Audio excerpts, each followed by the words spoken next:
our silent channel. Please don't skip the ads, at paki-like naman, Mr. Silent Channel. Please don't skip the ads, at paki-like naman, share at subscribe mo na rin, salamat. Kabanata 2881 Pagpatay ng mga insekto. Pagkatapos ay magtanim muli tayo, ngunit kailangan nating magpalit ng ilang mabilis na lumalagong gulay, sabi ni Yehuya. Guro, hindi ba sabi mo mas masarap ang mga pagkaing mabagal na lumalago? Tanong ni Yekyun. Pakialam ko ang lasa, ngunit mas gusto ko. Pagdating ng oras, makakain ako sa oras, mahinang sabi ni Yehuya. Napasulyap si Yekyun sa malayo, at may mahinang itim at puting enerhiya. Guro, bakit hindi ka maghanap ng mas matatag na tanim na gulay? Tanong ni Yekyun. Hindi, okay lang dito, dapat konting episode lang, kunin mo na. Oo, sir. Ang kalawakan ay malawak, hindi mabilang na light years ang layo. Jongzo. Clan Alliance Elder House. Si Yefan ay nakulong sa batas ng Mirage, at hindi namamalayang dumating sa susunod na araw.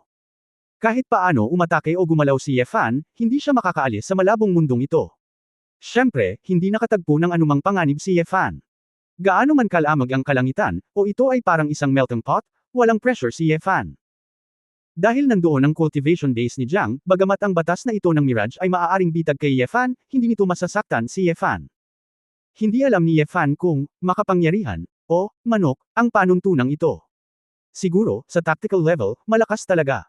Kung ginamit ng maayos, maaari itong matrap ang ilang strategic level na katulad niya, o mas malakas pa sa kanya. Pero in terms of lethality, kapag nakatagpo siya ng mas malakas sa kanya, kulang na kulang, at oras lang ang maantala niya. Pagkaraan ng isang araw, itinigil ni Yefan ang kanyang pagtatangka sa pag-atake at tumayo. Sword God, inamin mo na ba sa wakas ang katotohanan?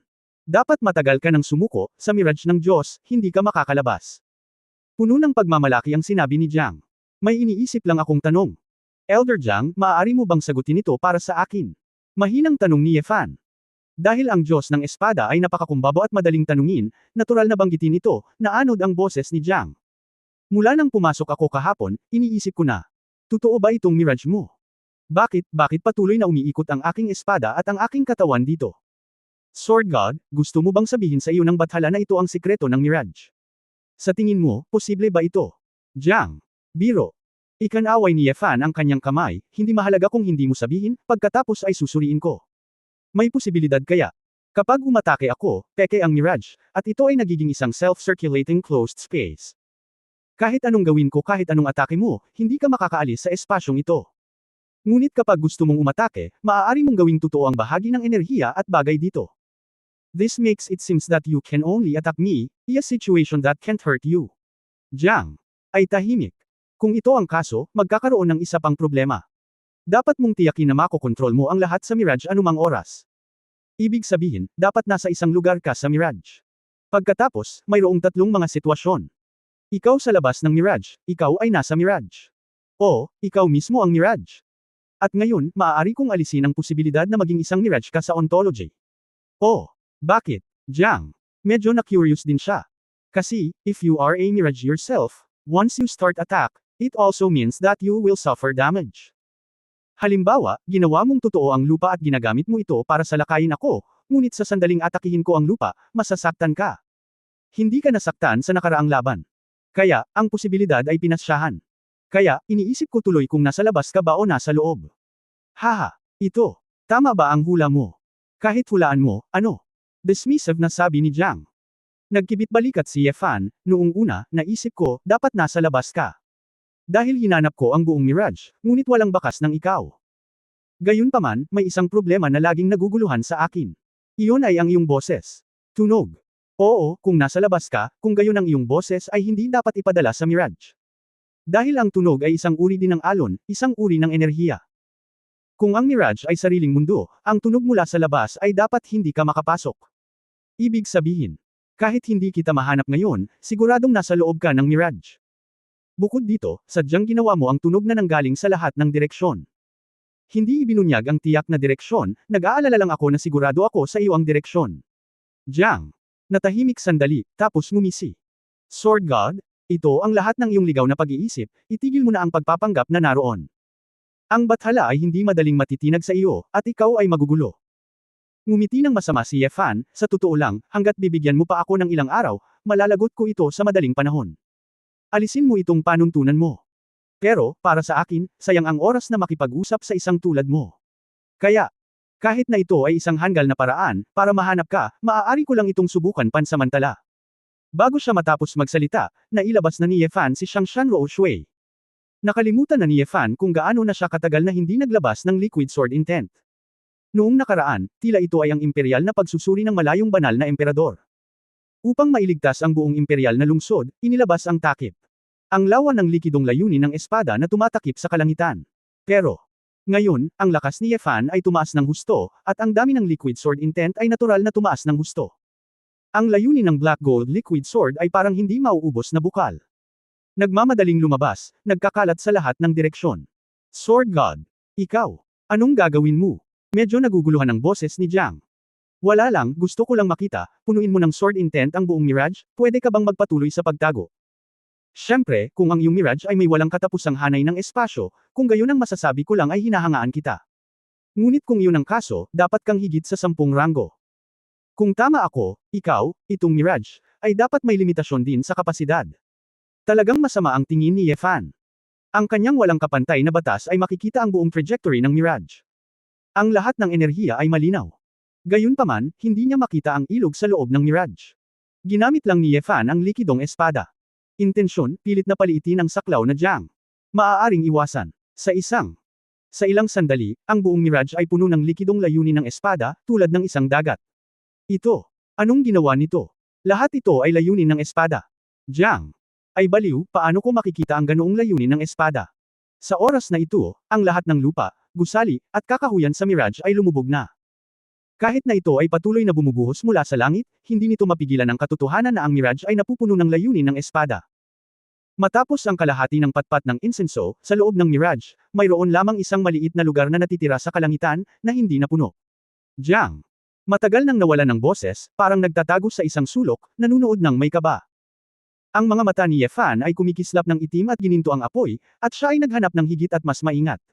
Biglang, natagpuan ni Ye Fan na sa nag-iisang puwang na natitira sa kalangitan, mayroong isang lugar ng liwanag na napakaliit na ito ay ganap na hindi papansinin. Magandang lalaki. Hindi napigilan ni Ye Fan ang matawa, hindi nakakagulat na hindi niya mahanap ang lalaking ito pagkatapos maghanap ng isang araw. Ito ay naging isang lugar na kasing liit ng alikabok. Ang papel na ginagampanan ng Mirage ay nagpapahintulot kay Jiang na paliitin ang kanyang sarili, bawasan ang presyon ng kanyang hininga, at iba pa. Upang maiwasang matukoy. Naisip ni Ye Fan na nakakatawa ito nang tingnan niya si Jiang, na para talagang langgam. Ang isang sampo, naging isang maliit na kuto, gumagala sa sarili niyang mga batas. Bagamat talagang napakabisang itago ang sarili, kung si Ye Fan ay walang law of unparalleled, walang liquid sword intent, at hindi niya ito kayang basagin hanggang ngayon. Ngunit, ito ay masyadong nakakatawa pagkatapos ng lahat. Ang mga mata ni Ye Fan ay parang mga mikroskopyo, tinutukan niya sina Jiang, nilock ang target, at sinaksak ito ng espada. Ito ay hindi na isang toro ng kutsilyo para sa pagpatay ng mga manok, ngunit isang higanteng espada para sa pagpatay ng mga insekto. Gatlang M. Naging berde ang mukha ni Jiang. Napasigaw siya sa gulat, at agad na inalis ang Mirage. Kabanata 2882 Walang hiya. Sa sandaling kumalat ang Mirage, si Jiang mismo ay nagawang umatras. Sa pag-atake ng espada sa kanyang harapan, naramdaman ni Jiang Fei na nalalapit na ang kamatayan. Napipikon. Na-activate ang bloodline talent ni Tengo, nilamon ang bahagi ng sword intent ni Ye Fan. Sinamantala ang pahingang ito, iniwasan ni Jiang Kankan ang espada. Hahabulin sana siya ni Ye Fan gamit ang isang espada, ngunit nang lingunin niya ang likod, hindi niya maiwasang matigilan. Paft! Ang katawan ni Jiang ay halos kalahating gumagapang sa lupa, at ang kanyang mukha ay pinisil na wala sa hugis. Nasa itaas si Lord Sword God. Walang mata ang kontrabida at sinaktan niya ang matanda. Sana ay huwag pansinin ng Lord Sword God ang kontrabida at hayaang mabuhay ang kontrabida. Isang malamig na simoy ng hangin ang dumaan. Itinagilad ni Ye Fan ang kanyang leeg at sumimangot. Ang lalaking ito. Lumuhad talaga at humingi ng awa. Mayroong higit sa 10 henerasyon ng mga ninuno upang suportahan ang kontrabida. Mayroong higit sa 10 henerasyon ng mga anak at apo na naghihintay na pakainin. Ang Tianggo clan ay nagtiis ng 160,000 taon, at sa wakas ay itinaas ang kanyang kilay at itinaas ang kanyang ulo laban sa kontrabida. Kung ang kontrabida ay namatay ngayon, ang Tengo clan ay may 10 milyong tao pataas at pababa, ngunit sila ay muling aapihin. Lord Sword God, ikaw ay may puso ng isang emperador, at umaasa ako na ginagawa lang ng kontrabida ang kanyang tungkulin. Kaya ililibre ko ang kontrabida sa pagkakataong ito. Halika. Gaya ng sinabi niya, itong si Jiang ay gumagapang pasulong na parang uod. Lumapit siya kay Ye Fan at niyakap ang paa ni Ye Fan. Basang-basa ng uhog at luha ang balbas sa mukha niya. Kung hindi ito alam ng iba, iisipin nila na si Ye Fan ay nambubuli sa isang matandang walang tirahan. Hindi. Bitawan mo. Lord Sword God. Wuho. Jiang. Umiyak ng husto. Slobber at snot damikit sa paa ko. Sigaw ni Ye Fan. Munting lalaki, dilaan ko itong malinis para sa iyo. Umalis ka na. Nakita ni Ye Fan ang matandang lalaki na inilabas ang kanyang dila, at sa sobrang kasuklam-suklam niya ay pinalayas niya siya. Tengo. Dam-Ayla. Aso. Nanlamig si Ye Fan at nanginginig ang buong katawan. Jiang. Isang 720 degree na tuloy-tuloy na pagbabalik tanaw, at pagkatapos ng landing, hiniling na humiga sa lupa. Habang nakayuko ay nagpatuloy siya sa paghingi ng awa. Lord Sword God. Mayroon kang napakahusay na swordsmanship, walang kapantay na karunungan, at kahangahangang aura. Siguradong hindi ka magkakaroon ng parehong kaalaman tulad ng isang kontrabida. Hindi napigilan ni Fan ang matawa, bastos ka. Sampo ka ba talaga? Anti-bone boy. Si Zhuang Biu ay isang taksil na mapagkunwari. Not to mention the guy who claimed to be G Papan. Bakit ganito si Jiang? Mas mapangahas pa sa dalawang iyon. Hindi kaya iginagalang si Yao Zhongguo, na namatay, dahil siya ang normal sa 10. Little Ten, sa harap ng Lord Sword God, sino ang karapat-dapat na banggitin ito? Jiang. Lumabas din siya, ngumisi at tumatawa. Anyway, as long as kaya niyang mabuhay, wala na siyang pakialam kahit ano pa. Can't beat it, masyadong pervert ang lalaking ito. Sinira niya ang kanyang mirage sa isang araw, gamit ang isang nakakatakot na trick. Ang punto ay, Jiang. Bakit hindi niya maintindihan, paano siya makikita ni Ye Fan? Sa sarili niyang mirage, isa raw siya sa batas. Hindi kaya nakikita ng Diyos na tibak na ito sa pamamagitan ng kanyang mga batas. No way. Sobra na. Ngunit kung ito ay isang batas sa antas ng emperador. Marahil ito ay totoo. Sa sandaling naisip niya ito, si Jiang ay hindi na naglakas loob na lumaban, gusto lang niyang mabuhay. Sa katunayan, si Ye Fan ay walang gaanong layunin sa pagpatay, at ang pagpatay sa lahat ng mataas na antas na miyembro ng clan ay walang maidudulot sa kanya. Dahil walang kahihiyan silang humihingi ng awa, inalis ni Ye Fan ang kanyang espada. Tatanungin ulit kita, hindi na talaga magagamit ang Feihan Magic Circle na iyon. Jiang Yixie, pinabayaan mo ba siya? Mabilis siyang tumayo sa isang iglap, pinunasan ang kanyang mukha, at ipinagpatuloy ang kanyang poster. Pagkatapos, na may ngiti sa kanyang mukha, ikinulong niya ang kanyang mga kamay, at sinabing, Panginoong Espada Diyos, talagang walang kwenta. Ang kontrabida ay hindi mangangahas na magsinungaling sa iyo kung magsisinungaling ka sa sinuman. Direktang lumipad si Ye Fan at pumunta sa likod ng bundok. Nakatayo sa tabi ng napakalaking magic formation, hindi niya masyadong naiintindihan ang pagkakaayos ng iba't ibang porma sayon. Jiang. Maingat na sumunod at nagtanong, Lord Sword God, bakit mo gustong i-activate ang magic circle na ito? Mayroon bang mahalagang mensahe na sasabihin kay Kyushu? Bakit, kung wala ang magic circle, mayroon bang ibang paraan para gawin ito? Tanong ni Ye Fan. Ito. Wala na talagang ibang paraan. Kung tutusin, walang kinikilalang hari ang alyansa natin.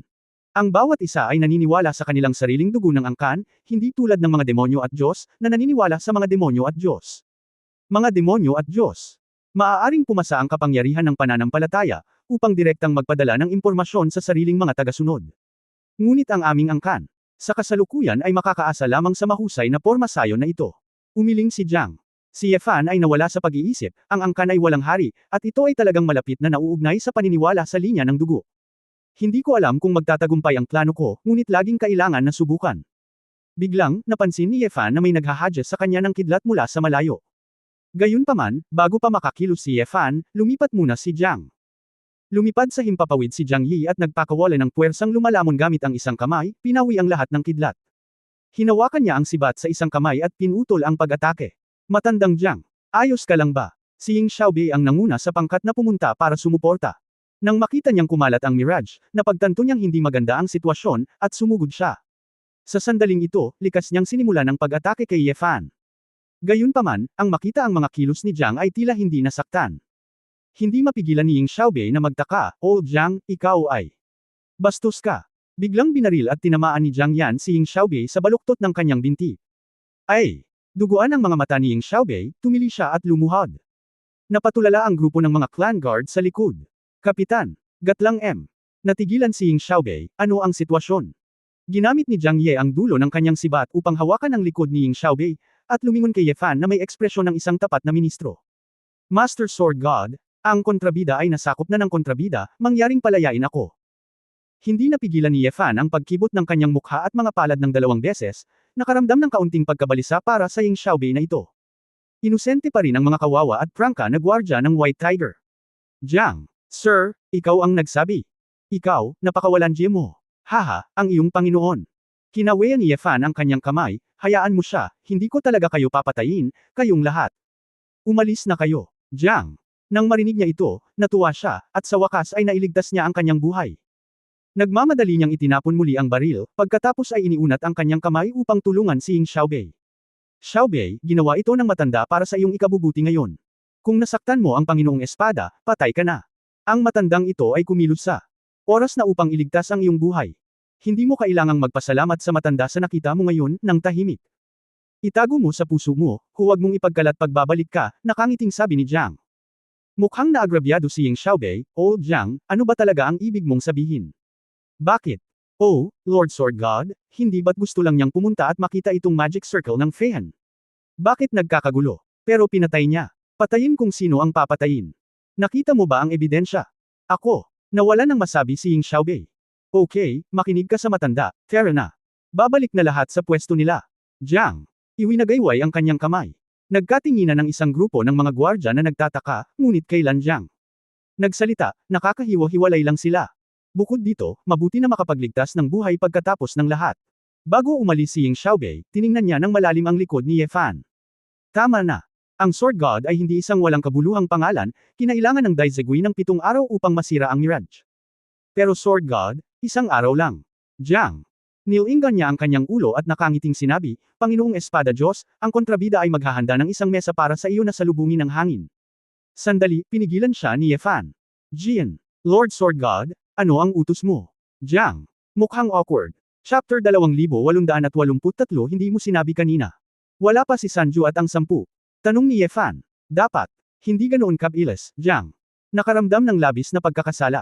Okay, let's go. Si Jiang Roming ay amnestya, at nagmamadaling yumuko at nagsabi, pupunta ang kontrabida sa Yusen Building at maghahanda ng pinakamasarap na pagkain at inumin para sa nasa hustong gulang. Kamahalan. Pagod ka sa iyong paglalakbay, ngunit kailangan mong maghanap ng ilang batang Chinkyu na matino at makapaglingkod sa mga tao. Pumunta ka. Layo. Malamig na saway ni Ye Fan.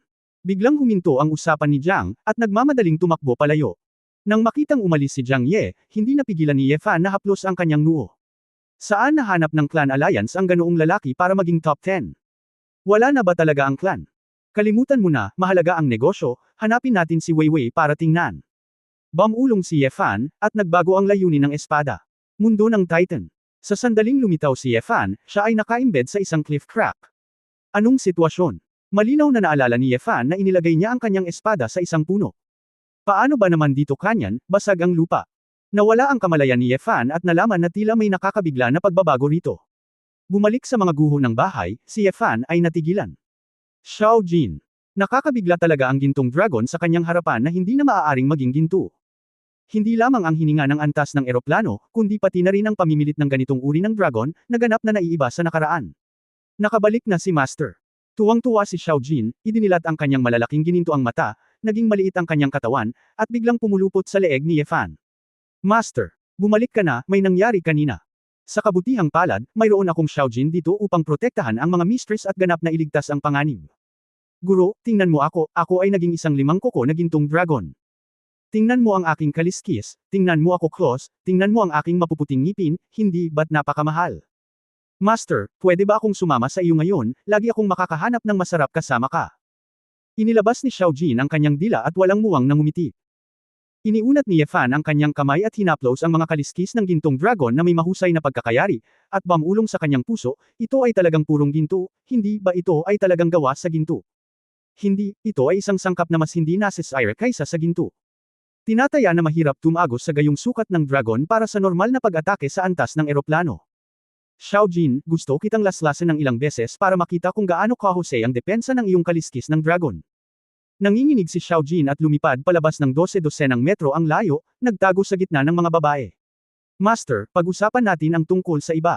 Ngumiti si Ye Fan at naging 5 kukoy na gintong dragon, ngunit sa katunayan ay sakang pa rin siya sa mga ahas. Bumalik ka na. Si Chu Yunyao ay lumabas sa ring sa oras na ito. Tumanggo si Ye Fan at tumingin sa mga babaeng nagsasaka pa rin. Xiao Yaoyao, Ano ang nangyari? Bakit ang lahat ay nakalubog sa paglilinang, napakadeboto? Natagpuan ni Yefan na nang siya ay bumalik, ang mga babae ay hindi umatras mula sa pagmumuni-muni. Ang sitwasyong ito ay bihira, at ito ay nagpapakita na ang mga kababaihan ay pumasok sa isang napakalalim na pangunawa.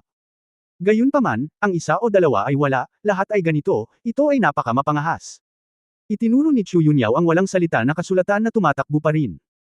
Ang dahilan ng lahat, kailangan kong tanungin si Su Qingzhou, ang masasabi ko lang, kung ano ang nangyari pagkatapos mawala si Su Qingzhou. Napansin talaga ni Yefan ang wordless book, ngunit nang marinig niyang nawala si Su Qingzhou, hindi niya napigil ang makaramdam ng kagilahil-alas. Nawala si Qingzhou. Naiinip si Yefan, sabihin mo sa akin ang tungkol dito. Napabuntong hininga si Chu Yunyao, at pagkatapos ay ikinwento niya ang kwento sa maayos na paraan. Natigilan si Yefan raw matapos makita ang napakaraming malalakas na hangin at alon. Kailangan bang maging sobrang kapana-panabik?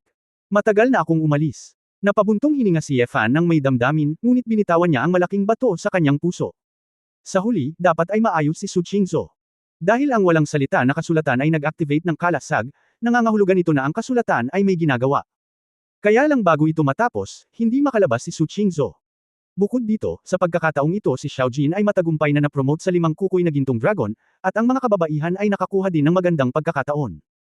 Matagal nang nahulaan ni Yefan na ang wordless book ay dapat na isang kayamanan mula sa isang napakataas na antas ng eroplano. Kung hindi ito malalaman ni Angela noon, kaya hindi dapat bitawan ni Su Qingzhou ang aklat ng langit. Sa pagkakataong ito, kinumpirma nito ang kanyang ideya. Ang kapangyarihan ng simula, gaano man kaliit ang halaga, ay hindi maihahambing sa kapangyarihan ng orihinal.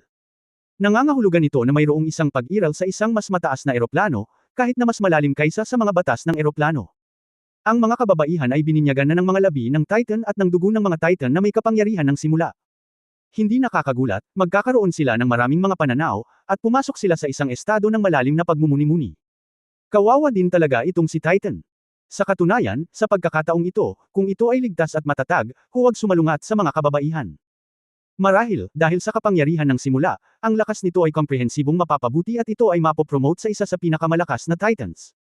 Nakakalungkot na hinamak ng Titan na ito ang mga tao sa kanyang mga buto, kaya pinatay siya noong siya ang pinakamahina noong siya ay nabuhay na maguli. Xiao Jin, maganda ang ginawa mo, hindi kita sinaktan ng walang kabuluhan. Hinaplos ni Yefan ang gripo ni Xiao Jin. Hey, Master, maaari ba akong sumama sa iyo, kasama ang mga bantay sa paligid mo? Gusto mo lang maghanap ng mas masarap na pagkain, di ba? By the way, walang kahihiyang ngumiti si Xiao Jin. Ngumiti si Yefan at umiling, okay, nagkataon lang na may isang walang hiyang lalaki doon na nagsabing gusto niya akong imbitahan sa hapunan. Ngayon na mayroon kang lakas sa antas ng mukha, at mayroon kang magaspang na balat at makapal na laman, maaari mong protektahan ang iyong sarili. Sa akin dito, walang sino man ang dapat pumatay sa iyo. Nang marinig niyang may nag-imbite sa kanya sa hapunan, nagliwanag ang maliliit niyang gininto ang mata, at hindi na siya makapaghintay na umalis kaagad. Bumalik ka, anong problema? Tanong ni Chu Yunyao. Tinampal ni Yefan ang kanyang noo at halos nakalimutan ang kanyang negosyo. Pagtingin kay Ling Yuwei, naglilinang pa rin ang babae, kaya hindi madaling istorbohin. Kalimutan mo na, hintayin mong magising si Weiwei, napakabihirang ng ganitong pagkakataon, teka lang. Anyway, may malaking pagkakaiba sa oras, kaya naramdaman ni Yefan na mainam na maghintay ng 10 araw at kalahating buwan. Siya nga pala, Yewuya at Yekyun, hindi pa bumabalik. Sa taniman ng gulay, ang taniman ng gulay ay nawasak, at sila ay muling nagtatanim ng mga gulay. Mukhang naiinis si Chu Yunyao, hindi niya maintindihan kung bakit kailangan niyang mag-isa na magtanim ng gulay, mag-aksaya ng oras at ibigay ito sa makina. Ngumiti si Yefan, at sa isang iglap, pumunta siya sa taniman ng gulay. Bumalik ka ba para makita ang manugang mo? Si Yewuya ay nagsasalo sa lupa, itinaas ang labi ng kanyang dayami na sombrero, at ngumiti kay Yefan. Huwag kang umarte na parang ngayon mo lang nalaman na bumalik ako, pero saan kayo nagpunta? Bago pa makapagsalita si Yewuya ng anuman, diretsyong sinabi ni Yefan, maaaring si Silver iyon. Kaharian, napakalayo na ba para mahanap mo ang iyong adopted son? Nakangiting sabi ni Yewuya, sinabi ba sa iyo ni Gretne? Oo, bakit, gusto mong patayin ang babaeng uod? Tanong pabalik ni Yefan. Bakit sa tingin mo? Bagamat maraming uri ng Zerg, kakaunti lang ang masarap, at ang mga sinaunang babaeng insekto ay mas mahirap pasukin. Ikan-away ni Yewuya ang kanyang kamay. Napakunot ang noo ni Yefan, nakikinig dito, natikman talaga ng matandang foodie na ito ang lasa ng mga sinaunang babaeng insekto. Ang Jade Talisman na ibinigay mo sa akin ay kay Yekyun. Oo, may problema ba? Hindi mo sinabi sa akin kanina. Naaalala ko na ibinigay ko lang ito sa iyo, at hindi ko inamin na akin iyon. Sabi ni Yekyun. Frank ang sabi ni Boundless. Ibig kong sabihin, Ye Junyang. Sikat na tao, hindi mo ba sinabi sa akin ng mas maaga? Walang imak na tiningnan ni Ye Fan si Ye Kyun, Mr. Ye Kyun, hindi ko alam na napakasungit mo noong bata ka pa, bastos.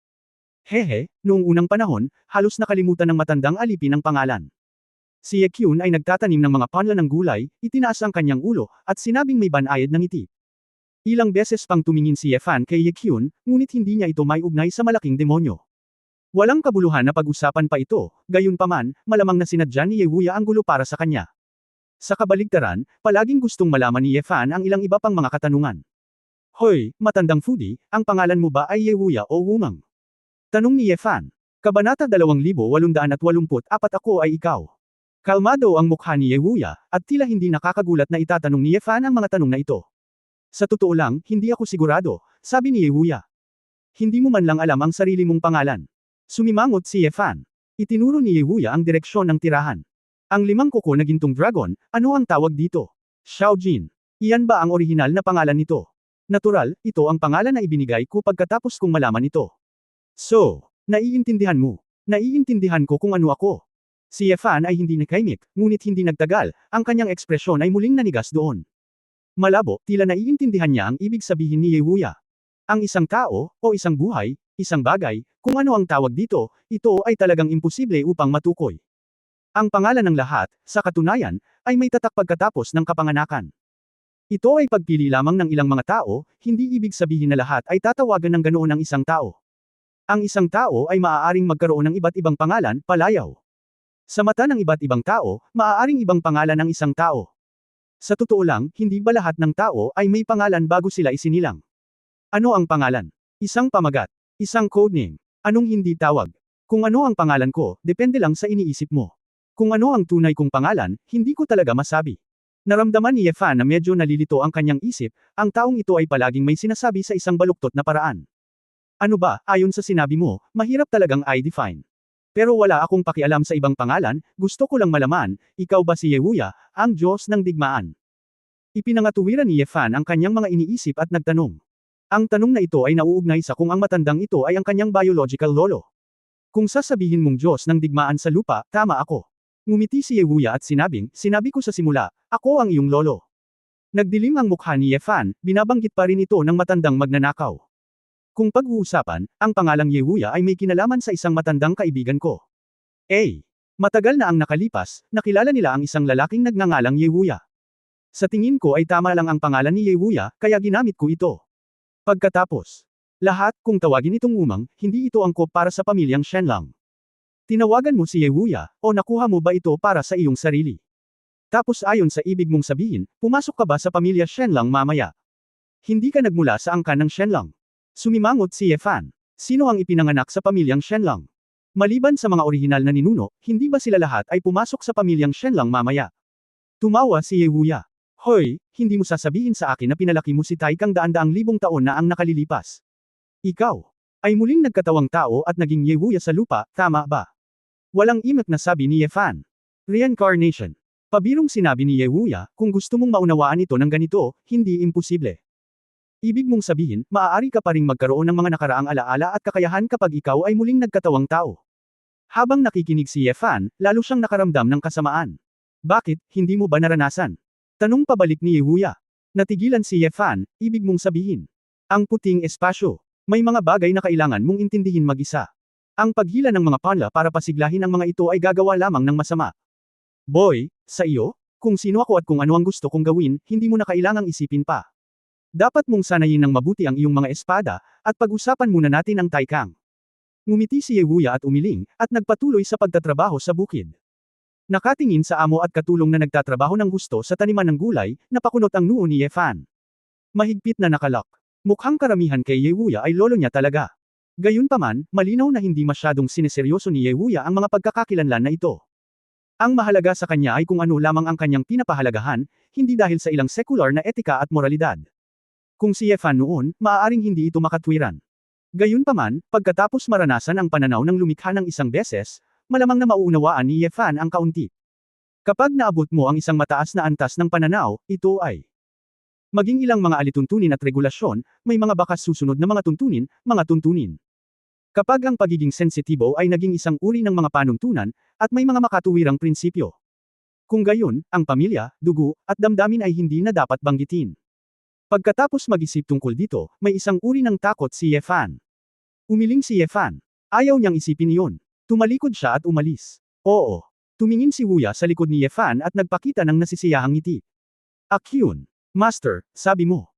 Sa totoo lang, kahit na bumagsak ang hamog na nagyelo, hindi nito tiyak na magyayelo ang mga gulay, at marahil ay magiging matamis ang mga gulay, hindi ba? Oh, sinong nagsabing hindi?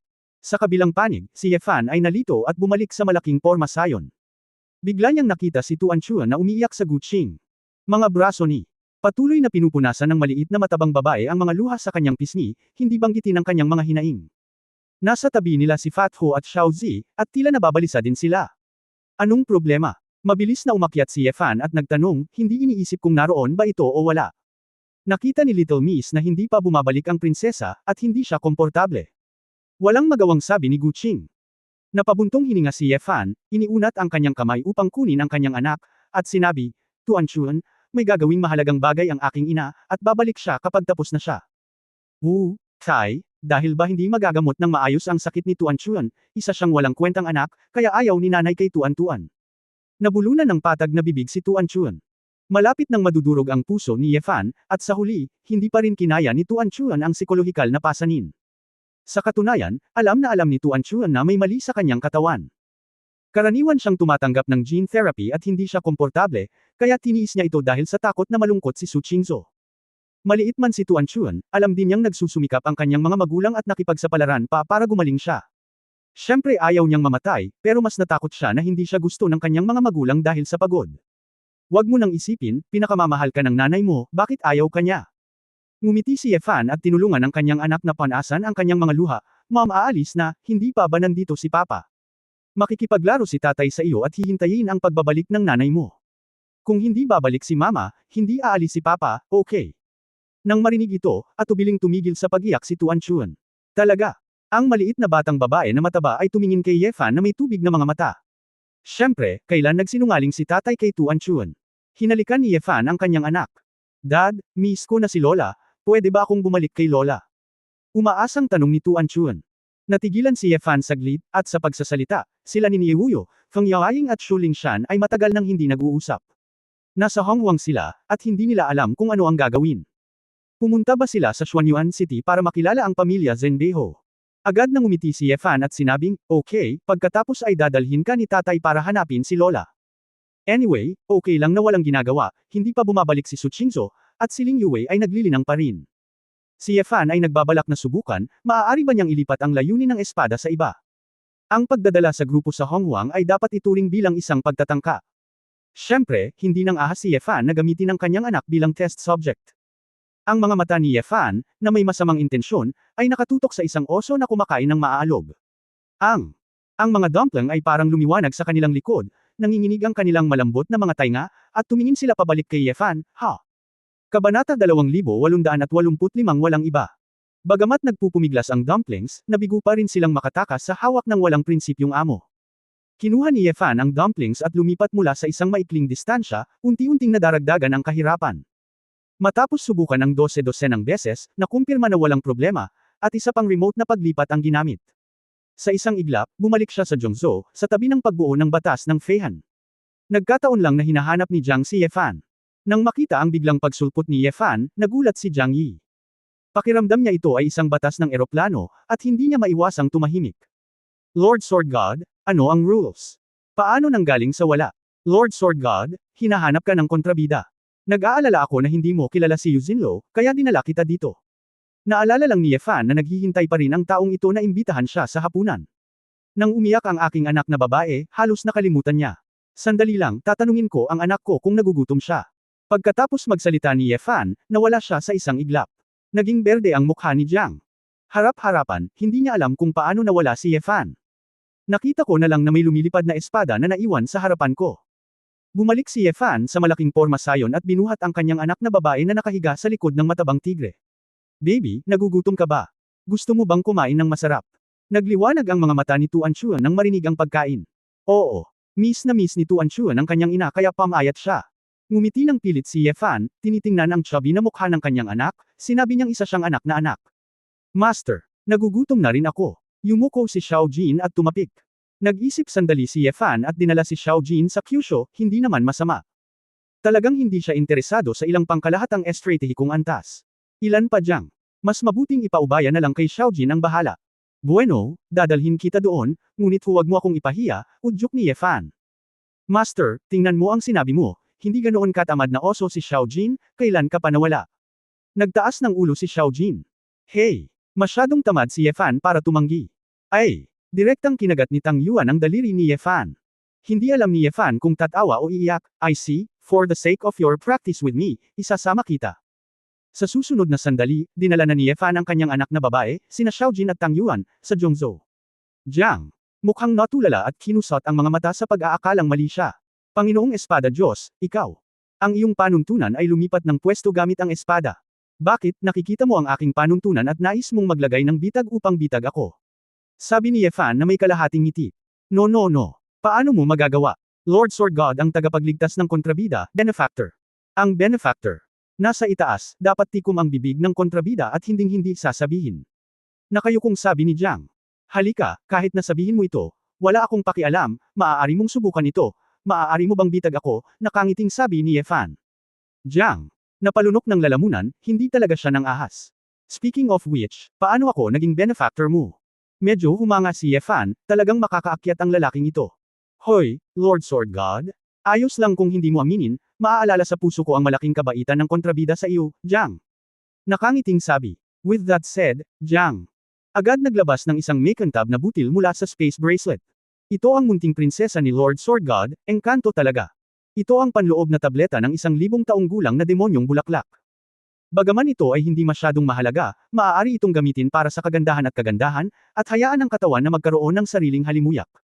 Nung una tayong magkita, nagmamadali na ako. Bilang regalo para sa munting prinsesa, hindi ko gustong hindi ito. Kinuha ni Tuan Chuan ang mga butil, inamoy ang mga ito, at naramdaman na hindi masyadong masarap ang lasa. Nang makitang tila nagustuhan ni Xiao Jin ang katabi niya, itinapon niya ito. Xiao Jin. Ibinuka ni Xiao Jin ang kanyang bibig at ngumunguya at direktang nilunok ang demon peel. Pagdating niya, nakatikim siya ng sweet flower demon inner peel, at nagpakita si Xiao Jin ng nasisiyahang tingin. Jiang. Noon lang napansin si Xiao Jin. Ang katawan ni Xiao Jin ay may kapal ng braso, kaya hindi ito masyadong halata. Ngayon lang Jiang. Akala niya si Ye Fan ang nagdala ng maliit na dragon beast, at hindi niya ito pinansin. Ngunit ngayon, pagkatapos ng isang maingat na pangunawa at isang mas malapit na pagtingin, Jiang. Hindi napigilan ang bibig ni Zhang Da, makakapaglaman ng itlog. 5 kuko na gintong dragon. Jiang. Hindi ko akalain na may 5 kuko na gininto ang dragon na darating kasama si Ye Fan. Ang susi ay upang makita ang mahusay na operasyon ng pagpapakain kay Xiao Jin, ito ay malinaw na, alagang hayop, ng isang tao. Mukhang nagulat si Xiao Jin nang makita niya si Jiang. Proud ako. Hu.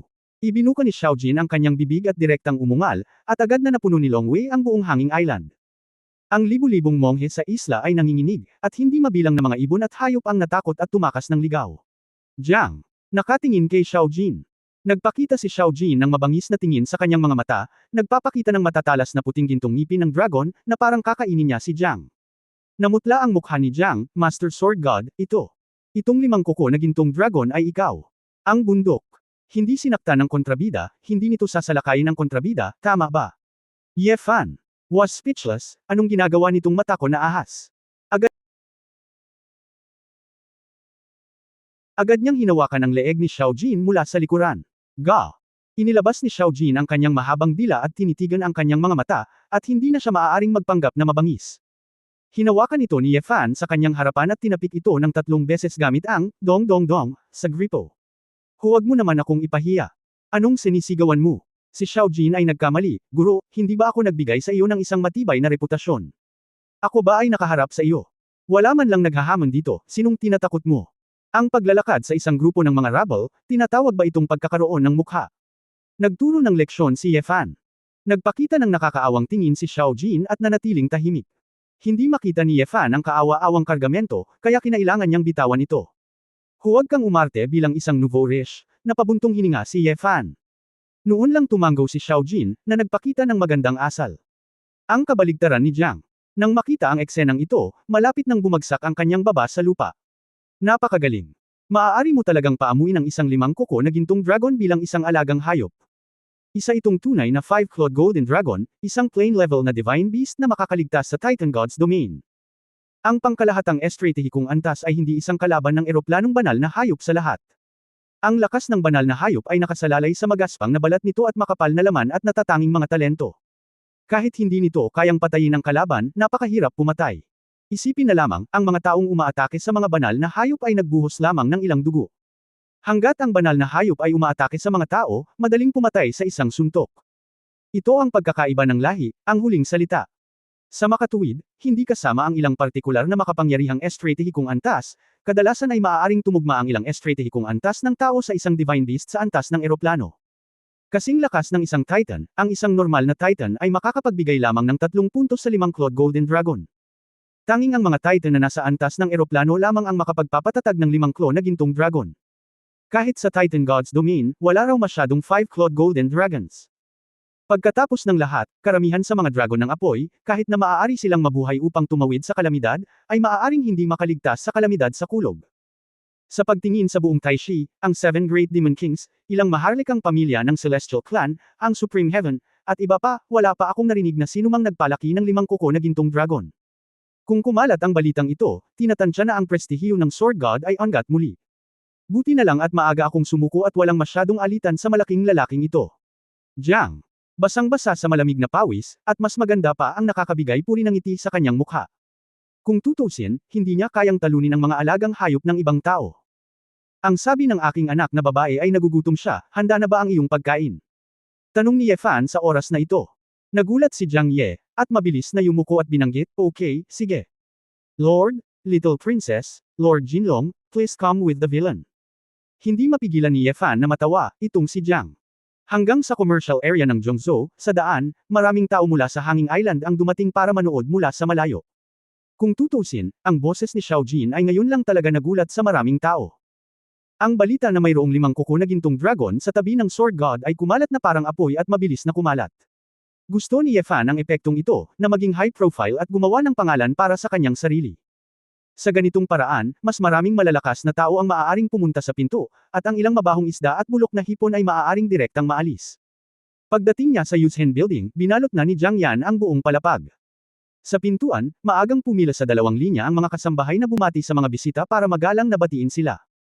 Ang buong labanan, sa unang tingin, ay ang antas ng Husband Guan, makikita na si Jiang ay magaling sa pambabala. Nang makita ang lahat ng uri ng masasarap na pagkain sa isang malaking mesa, mabilis na nagsimulang kumain sina Tuan Chun, Xiao Jin at Tang Yuan. Jiang. Napakaasikaso sa gilid na nagbuhos ng alak at naghahain, ngayon lang niya napansin na may dalang black and white dumpling si Ye Fan. Panginoong Sword God, ito. Si Bai Zhu ba ito? Medyo naguluhan si Jiang Yan. Bagamat bihira ang Bai Zhu, tila ito ay medyo hindi karaniwan. Nako, selyado lang, pisyo pala. Hindi ito itinago ni Ye Fan. Nanlambot ang mga binti ni Jiang, at muntik na niyang matapan ang alak. Sa pagtingin sa mga mata ni Ye Fan, may lasa ng matataas na bundok. Hinawakan ni Ye Fan ang ulo ng kanyang anak. Masarap ba? Malabong, masarap, ang sinabi ni Tuan Chun habang kinakagat ang hita ng manok na hindi kilalang lahi. Kapag busog ka na, dadalhin ka ni Papa para hanapin si Lola. Ma'am. Sa lalong madaling panahon. Narinig ito ni Jiang Ye, nagmamadali siyang pumunta sa ibaba ng restaurant at inutusan ang ilan sa kanyang mga nasasakupan na maghanda ng ilang regalo para sa mga matatanda. Natural na pinagmamasdan ito ni Ye Fan sa kanyang mga mata at hinangaan ito sa kanyang puso. Walang ibang may ganitong antas ng relasyon sa publiko. Biglang nakaramdam ng kakaibang aura si Ye Fan, at hindi niya maiwasang tumingin sa isang kalye sa tapat ng restaurant. Kabanata 2886 na Love Saint. Ang likod bahay ng Central State Penalty Department, isang nakatagong labasan. Isang lalaking nakasuot ng brocade at jade na damit, na medyo kabayanihan, ay sinusubukang hikayatin ang isang palpak na lalaking may gusot na buhok. Walang sino man ang pinapayagang lumapit sa paligid ng dalawa, na tila napakahiwaga. Tito, pakiusap ko, pamangkin ko, sa susunod kahit lumabag ka sa batas, huwag ka nang mahuli sa piitan. Walang pakialam na sinabi ng lalaki, ano ba ang mahalaga? Hindi mo ba ako pipilitin? Besides, for this punishment, it's a big deal, at hindi naman ako mamamatay. Dahil nilabag ko ang batas, dapat akong mahuli at parusahan. Ang lalaki sa Jinyei ay hindi napigil ang tumawa o umiyak, Tito, nagpakita ka talaga ng halimbawa. Maaari ko bang hilingin sa iyo na magpakita ng halimbawa para sa nakababatang henerasyon sa iba pang aspeto? Ang pinuno ng tatlong marangal na elite, ang unang powerhouse ng alyansa ng angkan, at ang una sa buong Taishi. Ang numero unong tao sa row. Kung alam ng mga anak ng angkan sa buong mundo na si Feng Xiaotian ay nakahiga sa bintana ng banyo ng babae, at gusto pa rin ng babaeng brothel. Kinamot ni Feng Xiaotian ang magulo niyang buhok at hindi nasisiyahang sinabi, anong nangyari sa babaeng brothel? Trabaho lang, mahal na mahal ko si Mimi. Bumabalik Mimi. Ang mapait na ngumiti ang lalaki sa Jimmy, ang maulap na gabing iyon na si Mayan ay isang babaeng pinagkaita ng apelyido ng kanyang angkan. Lahat ng mga babaeng iyon ay walang apelyido, lahat sila ay ang pinakamababang tapon sa angkan. Ang pangalang Mimi, ay isang kahihiyan sa sarili nito. Tio, ikaw ang pinakamataas na karangalan ng angkan, ang powerhouse na nakatayo sa tuktok ng angkan, iba ka sa ganoong uri ng babae. Wind and Rain Sword, ikaw bata, matagal ka ng opisyal, at minamaliit mo ang mga tao. Ang mga bayani ay hindi nagtatanong kung saan sila nanggaling, at ang mga babae ay hindi nagtatanong kung saan sila nanggaling.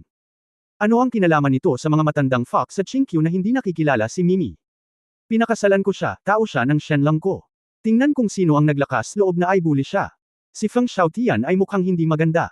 Si Feng Yujian ay mukhang walang magawa at walang pagpipilian kundi ang sabihin, alam din ng tiyo at pamangkin na hindi ka kailanman nakinig sa panghihikayat sa iyong buhay pag-ibig. Okay lang, pero nakikiusap ako na maging considerate sa amin, ang younger generation ng Feng family. Pagkatapos ng lahat, ako ang pinuno ng Central Province Penal Department, at mayroon akong ilang katayuan sa Zhongzhou sa loob ng daan-daang taon. Hindi mo naman pwedeng hilingin sa akin na pumunta sa piitan at kahit papaano maghanap ka ng pulubi, di ba? Hindi ko masasabi sa iba na ikaw ang aking tiyuhin. At kailangan mong panatilihin ang iyong reputasyon. Hindi mo kailangan ng mukha, kailangan ko pa rin itong mukha para pamahalaan ang mga subordinate na iyon. Alam ko, ikaw na bata, mayroon kang parehong birtud tulad ng iyong ama, habang tumatanda ka, mas nasisira ang iyong bibig. Inilabas ito ni Feng Xiaotian. Inilabas niya ang kanyang mga butas ng ilong at nagtanong, nga pala, nakabalik na ba ang batang iyon na walang wika? Bakas sa mga mata ni Feng Yujian ang pag-aalala, sa daan pabalik. Well, okay lang ba? Tanong ni Feng Xiaotian. Sa pagkakataong ito pumunta siya sa planetang iyon, marami siyang pinagdaanan, nakikinig sa kahulugan ni Zhou Lao, dumanas ng maraming dagok. Gayunpaman, mga kabataan, sulit na magsanay ng kaunti. Feng Yujian daw. Bakit ka natamon? Nagtaka si Feng Xiaotian.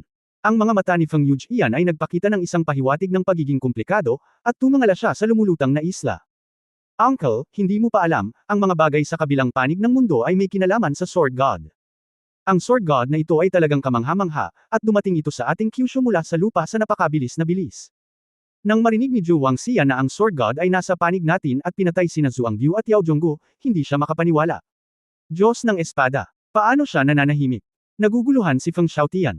Sinabi muli ni Feng Yujian ang pangkalahatang sitwasyon ng usapin. Yun lang. Hindi ba tungkol lang sa relasyon ng binata? Wala itong kinalaman sa Sword God na iyon. Si Zhu Wangxian iyon, sa pagkakataong ito, hindi niya ito ginawa ng mabait, at napaka-problema. Hinaplos ni Feng Xiaotian ang kanyang balbas at umiling. Nagseryoso ang mukha ni Feng Yujian, Tito, nakikita mo rin ba iyon? Oo, maraming tao sa bahay ng mga matatanda ang napapabalitang si Zhu Wangxian ay malamang na magkaroon ng pribadong pakikitungo sa unang demonyong hari. Sa pagkakataong ito sa lupa, siya ang inisyatibo na pamunuan ng koponan ay malamang na pinlano noon pa. Hindi ko sinasadya, umiling si Feng Xiaotian. Anong sabi mo, Tito? Naguguluhan si Feng Yujian. Ang ibig kong sabihin, si Zhu Wangxian halatang hindi kailangang hawakan ang babaeng iyon, isa lang siyang matandang bastard.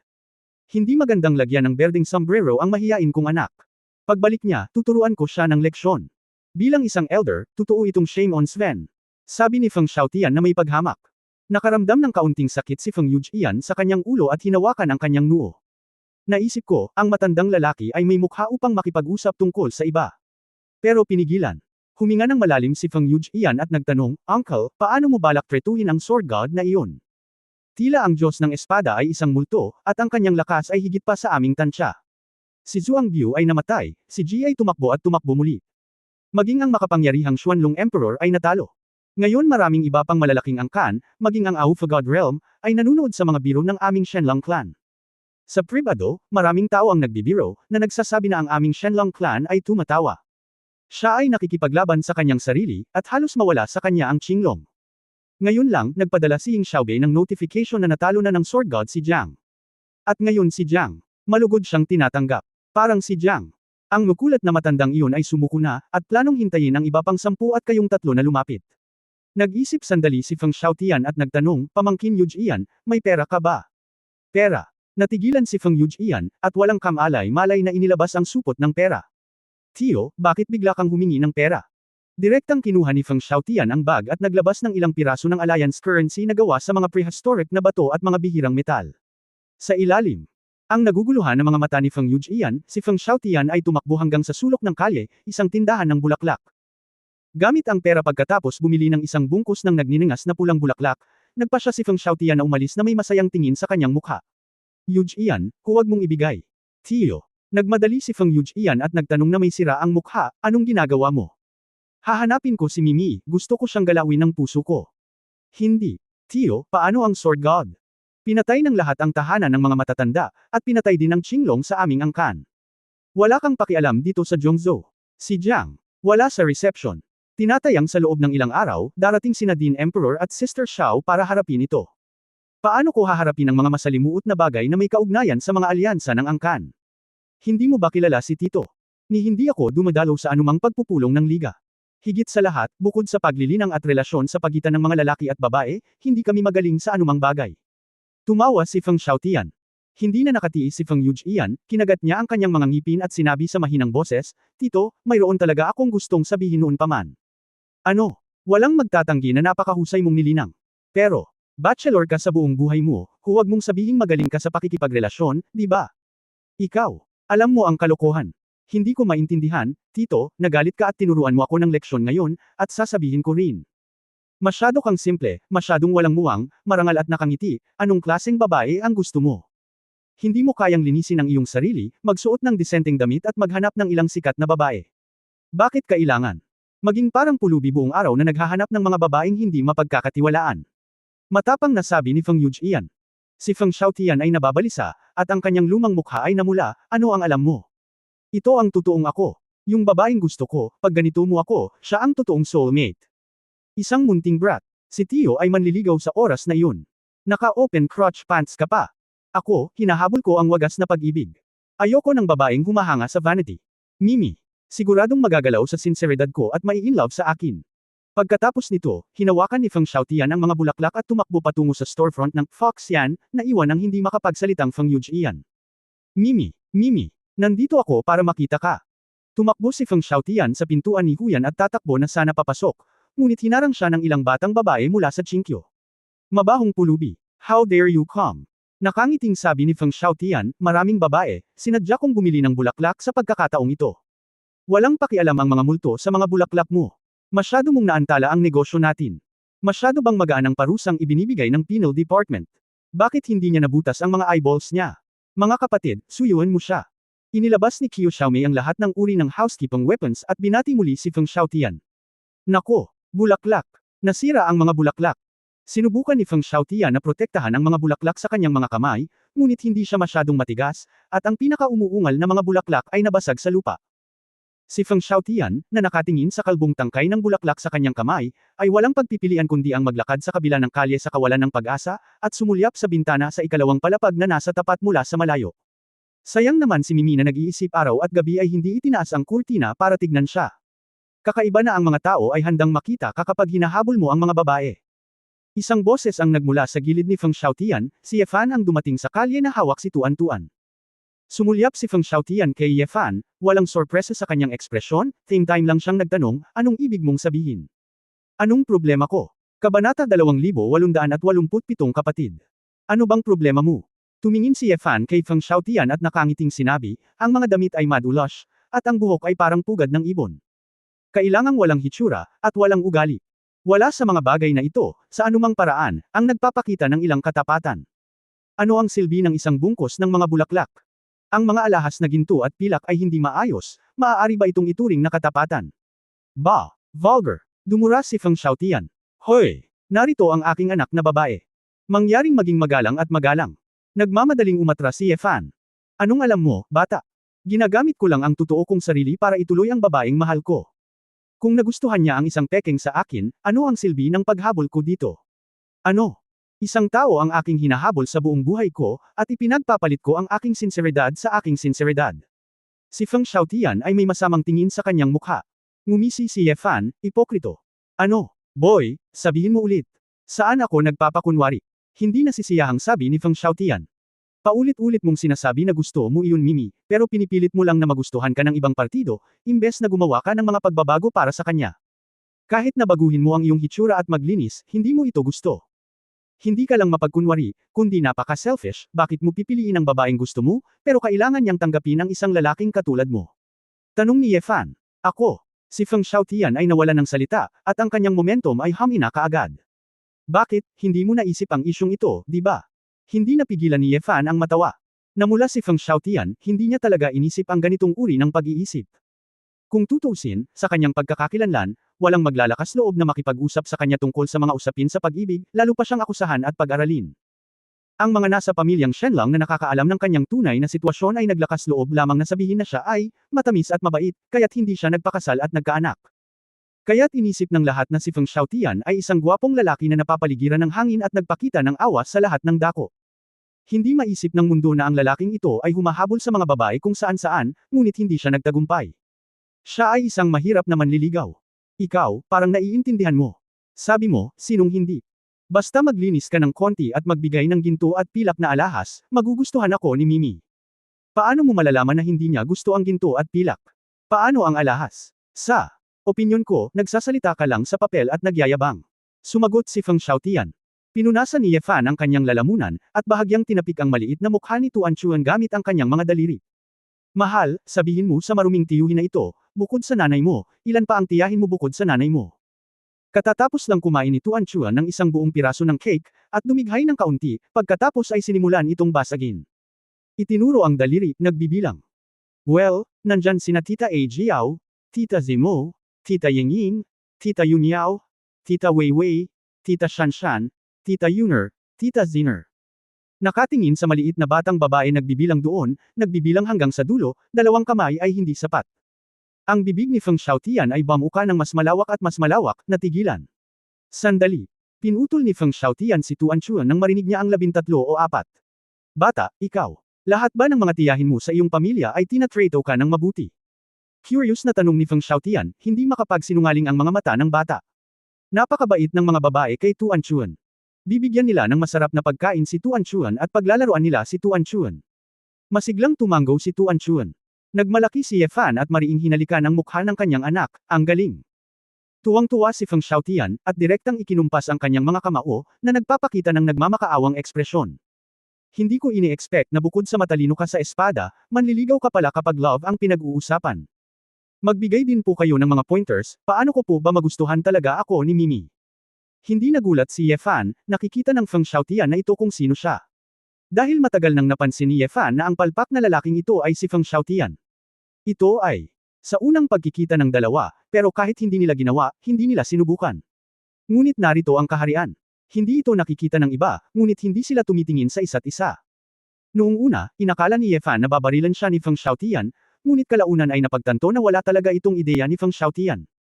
Hindi naramdaman ni Ye Fan ang pangangailangan na gawin ito sa kanyang sarili. Una, walang galit sa dalawa. Pangalawa, may mahinang pakiramdam si Ye Fan na maaaring hindi siya manalo.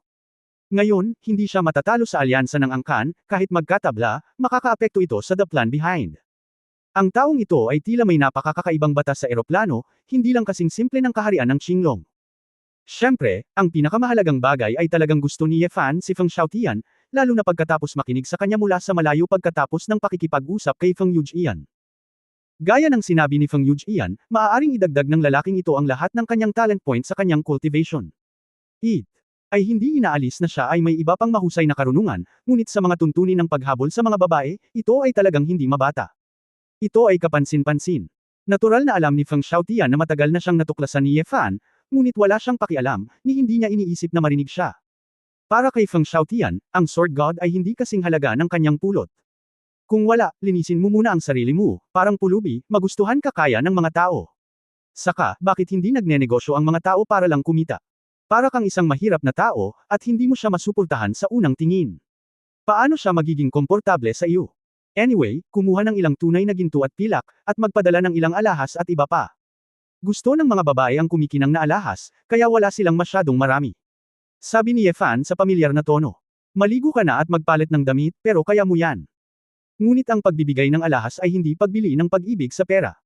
Medyo nalungkot si Feng Xiaotian. Kung gayon, ano ang gusto mong magustuhan ng mga tao tungkol sa iyo? Natural ako, ang puso ko, ang alindog ko bilang lalaki. As long as you stay with me, sooner or later mauunawaan ni Mimi na siya na ang magiging pinakamasayang babae. Si Feng Xiaotian ay mukhang nananabik. Kung ganoon ay hindi ka na makausap, at hindi ka magkakaroon ng pagkakataong makipag-usap. Paano niya nalaman ang iyong puso? Bihisan ang iyong sarili, bigyan ka ng ilang alahas, magkaroon lamang ng pagkakataong ipakita ang iyong sarili. Kung talagang mabuting babae siya, pagkatapos makipag-ugnayan sa kanya, natural na magugustuhan niya ang iyong panloob na sarili. Sabi ni Ye Fan. Si Feng Xiaotian ay natigilan saglit, at pagkatapos ay nagpakita siya ng biglaang pagkaunawa. So yun ang nangyari. Sa ibabaw lang talaga ang nakita ko, hindi ang malalim na layunin. Oo, bakit hindi ko naisip yun noon pa? Naghahadjust ng mga brick para makaakit ng jade. Ako ang jade, at ang alahas na iyon ay isang laryo lang. Napabuntong hininga si Ye Fan, naiintindihan mo lang ang kalokohang ito hanggang ngayon.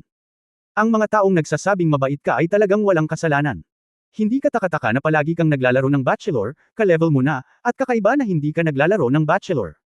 Biglang tumalikod si Feng Xiaotian at sinabing may panonibik, Brother Sword God. Magiging kapatid na kita mula ngayon. Kuya, turuan mo pa ako. Ang pakikinig sa iyong mga salita ay mas mahusay kaysa sa pagbabasa ng 10,000 taon ng mga libro. Ang kaligayahan ng natitirang bahagi ng aking buhay ay nakasalalay sa iyo. Huwag.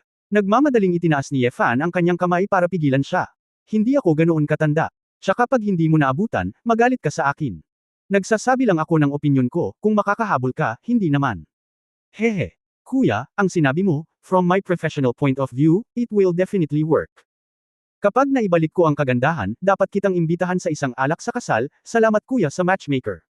Mukhang nasasabik si Feng Xiaotian.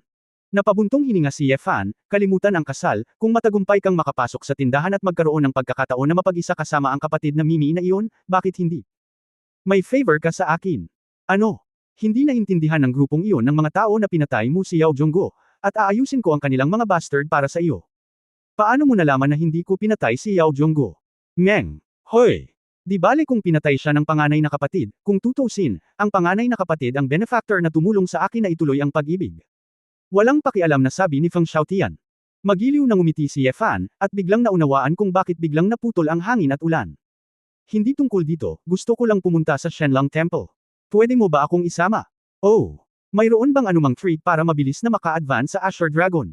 Nakangiting tanong ni Ye Fan. Napakamot ng buhok si Feng Xiaotian, yun lang. Kuya, sinabi mo kanina, okay, promise. Sa pagkakataong ito ay si Ye Fan naman ang matigilan. Kabanata 2888 mga advanced na tip. Makinig kang mabuti, sabi ko, hayaan mo akong dalhin ako sa Shenlong Palace. Hindi pa ako nakakarating sa Qinglong. Makinig kang mabuti. Tumango si Feng Xiaotian. May solusyon ka ba? Natuwa si Ye Fan. Walang paraan. Gustong pag-alitan ni Ye Fan ang iba, kaya sinubukan niyang kalmadong sabihin, kung gayon, nangako kang magiging masayahin. Kuya, sinabi ko lang na pumayag ako, pero hindi ko sinabing tiyak na gagana ito. Kumunot ang noo ni Feng Xiaotian. Hinaplos niya ang kanyang balbas at sinabing, sa totoo lang, panganay na kapatid, kamangha-mangha ang iyong ideya. Hindi pa ako nagdala ng sinuman sa palasyo ng Shenlong. Bilang inaasahan sa isang panganay na kapatid na lalaki, kung hindi ka maglakas loob na mag-isip ng iba, hindi mo ito gagawin. Gayunpaman, hanggat gusto mong sigo, ako ang mangganguna. At saka, kung hindi ka talaga makapasok sa Shenlong Palace, masasabi ko sa aking panganay na kapatid ang isang treat para umabant sa Azure Dragon. Si Ye Fan ay talagang nawala ng salita, kaya kailangan niyang magtanong, may mga tipang advance na Azure Dragon. Tama, nang umakyat ako sa Qinglong, isang bagay lang ang naisip ko sa buong araw. Mukhang seryoso si Feng Xiaotian. Anong problema? Nakinig si Ye Fan. Gusto kong maging mas malakas. Dahil isang malakas na lalaki lang ang makakapagprotekta sa babaeng mahal niya. Pagmamalaki ni Feng Xiaotian. May gana si Ye Fan na gumuhit ng espada. Kuya, ano bang problema mo sa mukha mo? Huwag kang maniwala, totoo. Napaisip ako mamaya baka kasi may malalim akong pagkahumaling sa babaeng mahal ko. Mayroon akong isang matatag na kalooban na ituloy ang tunay na pag-ibig, kaya gumawa ako ng isang pambihirang tagumpay. Ang iba, pagkatapos kumpirmahin ang isang paniniwala, pagkatapos ito ay walang ingat, ito ay minamadali, ito ay tapos na. Sinabi ni Feng Xiaotian na may hitsura ng panghihinayang, nakakalungkot na sinabi ko sa mga inapo ng aking pamilya ang tungkol sa aking karanasan sa paglilinang, at lahat sila ay hindi naiintindihan ng asensya. Baka hindi sila sapat na talino para maintindihan ang totoong kahulugan ng sinasabi ko. Natahimik si Ye Fan saglit, pagkatapos ay tumawa. Kanyang sarili. Bakit ba siya nagagalit sa lalaking ito? Hindi niya sinasadyang magsalita ng walang kapartikan, seryoso ang bawat pangungusap. Said to be honest, ang mga salita ni Feng Xiaotian ay hindi makatwiran. Sa pagbabalik tanaw, hindi ba niya itinuloy ang matinding kapangyarihang panlaban sa paranoid para maprotektahan ang kanyang minamahal, at hanggang ngayon? Mukhang nag-cultivate na sila ni Feng Xiaotian. Conceptually, mayroon pa ring ilang hindi sinasadyang panlasa. Ito ay, basta, lumalabas ito sa bibig ni Feng Xiaotian, bakit nakakainis? Madalas sabihin na kunin ang kasaysayan bilang salamin, ngunit gusto kitang kunin bilang salamin. May mga katotohanang totoo. Hindi mo ito masasabi ng basta-basta. Napabuntong hininga si Ye Fan. Hoy, kuya, hindi ko maintindihan ang malalaking prinsipyong ito. Anyway, naligo muna ako sa bundok. Bakit ka pupunta sa bundok? Humihingi ng pera ang paligan sa lungsod. Karaniwan akong nakatira sa isang kuweba sa kagubatan. Hindi ko kailangang gumastos ng pera sa pagkain, inumin, at losa. Feng Xiaotian, halos sapat na para magkunwaring mababait. Napakalaking boss mo, anong problema? Hindi napigilan ni Ye Fan na matawa. Kuya, hindi ako nagpapanggap, hindi mo alam, bukod sa cultivation at love. Ngayon lang ako may cultivation. Hindi ako masyadong magaling sa anumang bagay maliban sa pagsasanay ng pakikipaglaban. Sa mga karaniwang araw, kapag ang alyansa ay nagdaos ng isang pulong, nakaramdam ako ng antok sa pakikinig dito, at pagkatapos ay pinagalitan ako ng emperador at bumalik sa pamilya Shenlang.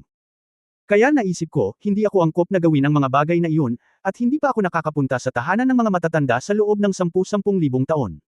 Sa liga, wala akong tampo, paano ako kukuha ng pera sa iba? Kapag nasa hustong gulang ka na, hindi ka makakahingi ng pera sa mga junior ng walang dahilan, di ba? Ang lalaking iyon na nagngangalang Feng Yujian ay hindi sumuporta sa iyo sa perang binili mo. Hindi ba gusto ng batang iyon na turuan kita kung paano mag-practice? Tsaka maganda naman ang relasyon ko sa pamangkin ko. Paano magkakaroon ng lakas ng loob na magsalita ang isang hindi pamilyar?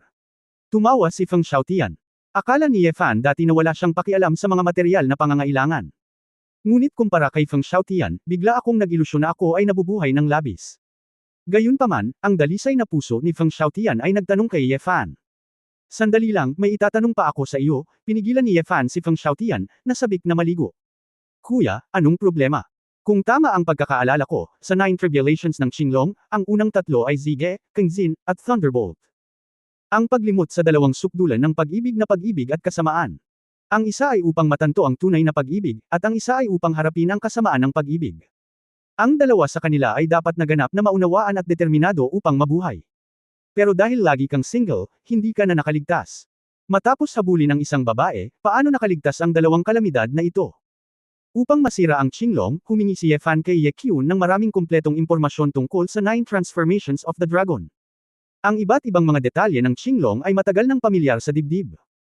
Ang siyam na kapigatian ng Qinglong ay hindi lahat ng mga panloob na demonyo, kundi pati na rin ang ilang panlabas na sakuna. Ngunit kung si Feng Xiaotian ay talagang isang anim na nakawan na si Qinglong, tila hindi makatwiran. Not to mention, forgetting love, paano nakaligtas sa dalawang kalamidad na ito ang matandang bachelor na hindi man lang nagkaroon ng pagkakataong, magmahalan ng mga bulaklak. Kuya, baka hindi ka maniwala kapag sinabi mo, at hindi ko rin alam. Kinamot ni Feng Xiaotian ang kanyang buhok at sinabi din ni President Emperor na isa akong swerte, at sinabi niya na nalilito lang ako, at nakaligtas ako sa dalawang kalamidad na iyon. Gayunpaman, panganay na kapatid, siguro dahil sa sobrang tagal kong nag-iisa, ang ika-6 na kalamidad wolong, nalampasan ko ito sa isang kisap mata. Ayon sa mga talaan ng angkan, ang ika-6 na pagnanakaw sa kasaysayan ay nagpabaliw sa maraming Qinglong, at karamihan sa kanila ay nagpakamatay. Pero after the 6th calamity, wala na akong naramdaman, haha. Sinampal ni Ye Fan ang kanyang mukha at kumaibot. Ang ika-6 na kalamidad, wolong, mula sa nakasulat na kahulugan ng siyam na pagbabago ni Shenlang, ay nangangahulugang, tiis ang pangmatagalang kalungkutan at pagdurusa. Kailangan kong sabihin na ang pagnanakaw na ito, literal, ay wala kay Feng Xiaotian. Kuya, maliligaw na ako, at hihilingin ko kay Feng Yujian na humiram ng pera para makapagpalit ng damit at makabili ng mga alahas mamaya. Kapag naabutan ko si Mimi, dadalhin ko ang aking panganay na kapatid sa Shenlang Temple para subukan. Hindi makapaghintay si Feng Xiaotian. At tumakbo ng walang bakas. Walang imak na umiling si Ye Fan, at bumalik sa Yusen Building kasama ang grupo sa kanyang mga bisig. Kumakain pa rin sina Xiaojin at Tang Yuan, at lumipat na sila sa ikatlong mesa. Malapit nang matapos, kayong dalawa. Guy, kung kakainin mo ito muli, kakailanganin mong kainin ang pamilya ng nakatatandang Jiang. Napatingin si Ye Fan kay Jiang sa tabi niya. Si Jiang ay nagpakita ng isang ngiti na mas pangit kaysa sa pagiyak, at nanginginig na sinabi, okay lang, Jinlong at Pisyo. Mas mahalaga kaysa sa anumang bagay na kumain at uminom ng mabuti ang mga matatanda. Pagkatapos magsalita, nagdala rin si Jiang He ng ilang malalaki at magagandang kahon ng regalo na inihanda niya kay Ye Fan. Panginoong Espada Diyos, ang isang maliit na regalo ay hindi kagalang-galang, ngunit sana ay ibigay ito sa iyong ina, at nais ko ang matandang babae ng mahabang buhay at mabuting kalusugan. Ikaw Fan. Nakita niya na iyon ay ilang alahas at espiritual na materyales, kaya't tinanggap niya ang lahat. Baby, busog ka na ba? Tanong ni Ye Fan kay Tuan Tuan. Maaari ba akong kumain ng higit pa? Sabi ni Tuan Chuan na nakaburp. Hindi, kapag bumalik ang nanay mo at kinain ito ng maliliit na bola, hindi ko maipaliwanag. Hindi binalak ni Ye Fan na magpalipas ng oras dito, at nagplanong umalis para sa baha. Hindi pa kasi dumarating ang 10 rebulto at ang 2 pang sanju kaya wala silang magawa. Hayaang hawakan ni Tuan Chuan ang dumplings, at hinawakan ni Ye Fan si Xiao Jin, at agad ding nawala. Sa sandaling umalis ang lalaki at ang hayop, nakahinga ng maluwag si Jiang He. Naglakad siya sa ilalim ng Yusen Building, kinuha ang isang grupo ng kanyang mga tauhan, at nagmamayabang na aalis. Kuya Jiang. Ang may-ari ng Yusen Building ay tumakbo palabas, iniyuko ang kanyang ulo at nakangiting sinabi, ang bayarin. Ha, Jiang. Mukhang naguguluhan, ano ang nangyari sa bill? Elder Jiang, tingnan mo. Sa mga unang araw, ang account ng taon ay hindi pa na-settle, at ngayon ay naubos ko na ang higit sa kalahati ng mga sangkap sa tindahan. Jiang. Malumanay nang umiti, inabot at tinapik ng mahina ang balikat ng amo. Alam mo ba kung sino ang dumating para kumain kanina? Makinig. Nabalitaan ko na ito ay ang Diyos ng Espada. Naging maingat ang amo. Kabanata 2889 na dalawang ina. Tama. Ang sikat na Sword God. Mayroon ding 5-clawed Golden Dragon, na isang plain level na Divine Beast. Kailan matatanggap ng iyong Yusen Tower ang gayong mga powerhouse at Divine Beast, ito ay iyong karangalan. Lumabas ka, ang reputasyon ng iyong Yuzinlo ay patuloy na tataas ng paulit-ulit. Kung hindi dahil sa magandang relasyon ng matanda at ng amo, hindi ko irerekomenda na dito sila kumain. Boss, kung magpasalamat ka sa akin, hindi mo na kailangang tulungan kang i-promote ang restaurant. Dapat, kung tutusin, maganda ang relasyon natin. Pagkatapos, Jiang. Tapos magsalita, tinawanan niya yung mga tao. Naging berde ang mukha ng amo, at dumura siya nang mawala si Jiang Ye, ano ba? Isang grupo ng mga restaurant clerks at mga dumadaan ng mukhang hindi nagulat, halatang sanay na sila sa ugali ng isang tao. Walang hiya. Sa sandaling ito, isang payat na lalaki, mga 1.5 metro ang taas, ang pumasok sa tindahan. Ang lalaki ay nakasuot ng itim, at bagaman siya ay maikli, siya ay may mahabang tirentas sa kanyang ulo. May kakaibang ngiti sa kanyang mukha na tila magnanakaw. Jiang. Yung matandang aso, talagang natalo ka sa 10 karangalan namin, scum. Nakilala ng grupo ng mga miyembro ng clan ng restaurant ang taong dumating at nagmamadaling bumati ng may paggalang. Elder Yan Yufang. Nagbulungan ng ilang taong unang nagkita. Ito si Yan Yufang. Eksakto, isa sa 10 tao Tai clan, ang kanyang batas sa eroplano ay misteryo pa rin. Medyo madilim ang pakiramdam, at siya ay, huwag magsalita ng walang kaparirikan. Hindi mo maaaring husgahan ng mga tao sa pamamagitan ng hitsura. Elder Yan Yufang, ngunit kilalang kilala siya. Lumapit si Yan Yufang sa amo, kinuha ang brocade bag, at iniabot. Kunin mo, ito ang Alliance Presbyterian Council, at ako na ang bahala sa bayarin para kay Jiang. Nambola ang amo, kinuha ito at nakitang may 12 ng gintong barya sa bag. Ang halagang ito ng pera ay sapat na upang mapunan ang mga kredito sa nakalipas na ilang taon. Tuwang-tuwa ang amo kaya tumulo ang mga luha, salamat, Kuya Yun. Salamat, Kuya Yun. Ikanaway ni Yun Yufang ang kanyang kamay at nakangiting sinabi, bakit ako magpasalamat? Tama lang at nararapat na magbayad para sa pagkain. Ang sabi, mababayaran mo yan. Nagpapasalamat talaga ang kontrabida. Mukhang magalang ang amo. Nagsimulang magpalakpakan ng isang grupo ng mga tao sa paligid. Kung ikukumpara sina Yan Yufang at Jiang, sila ay simpleng mga nabubuhay na Buddha. Ikanaway ni Yan Yufang ang kanyang kamay, mapagpakumbaba upang hindi na kailanganin ng lahat. Hehe, boss. Pumunta lang dito si Sword God para maghapunan, di ba? Oo, tumanggo ang boss. Ilang tao ang dumating at sino sila? Tanong ni Yun Yufang. Basta. Ang Diyos ng Espada at isang maliit na batang babae, na tila anak niya, pati na rin ang isang gintong dragon na may 5 kuko, at isang puting alakdan. Oh, nandito rin ang anak na babae ng Sword God. Kinaikit ni Yun Yufang ang kanyang mga mata, nag-iisip. Elder Yun, hinahanap mo ba ang Sword God? Sayang wala na sila. Hindi ko talaga makita ang lakad nila. Masyadong masama. Bahagyang ngumiti si Yun Yufang, talagang hinahangaan ko ang Sword God, ang hapagkainan na ginamit ngayon ng Sword God at ng iba pa. Nandoon pa rin ba ang pagkain na kinain mo? Eto, wala pa akong oras para linisin, ang gaganda ng mga ito, halos maubos na nila ang laman ng tindahan namin. Kung gayon, aakyat ako at titingnan at mararamdaman ito. Ang sarap din ng pagkamatay ng Sword God. Ikaw din, Mr. Yun, ano ang makikita mo? Mukhang talagang hinahangaan mo ang Sword God na iyon. Ang natural na hindi siya pipigilan ni boss at dinala si Yun Yufang sa itaas. Boss, pwede ba akong mag-isa dito sandali? Tanong ni Yun Yufang, nakatingin sa magulong mesa. Siyempre, lagi kang casual. Ang kinuha ni boss ang kanyang body at mabilis na umalis, binigyan si Yun Yufang ng pribadong espasyo. Namilog ang mga mata ni Yun Yufang, kinuha niya ang isang baso ng alak na ginamit ni Yefan, inilagay ito sa harap ng kanyang ilong at sinipsip. Sword God, ang iyong panlasa. Tinatanggap ko. Makalipas ang kalahating oras.